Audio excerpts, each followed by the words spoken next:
सत्या जी ये किशनगढ़ के तू है ये जम्मू बैठे थे माला ये मन सत्याला मान के रखे पत्नी सत्याला है ना ये मन पिछले साल के चिन्ह थे। अच्छा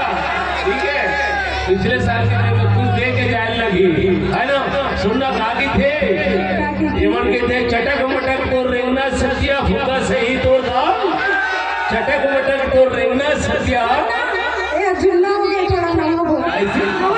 सुनना कबला हैप्पी न्यू ईयर बताई दीदी बहनी मल्ला भैया मल्ला और सफारी मल्ला सबो झल्ला ये नाम के हार्दिक गाड़ा गाड़ा सब टाइम आपो बोले संगवारी हो तो सत्य तेरे सत्य के लिए है ना ठीक है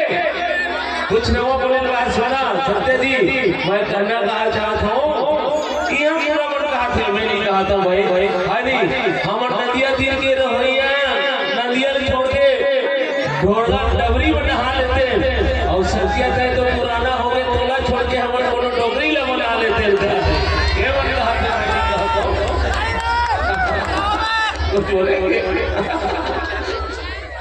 सुनना बोलिए सब तो दीवाना हो गए कुछ तो बोल दे अरे एक करके दे दे यार एक साथ दे दे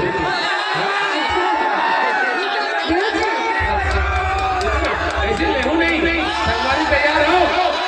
बहुत सुंदर हरी तुम्हें बोली देती हूँ कवर की रही पर नजर लग रहा है शायद उठना नहीं। अच्छा तो एक बार बोली देती हूँ कि चांद चांदनी से प्यार करिए तो सितारा बन के काबू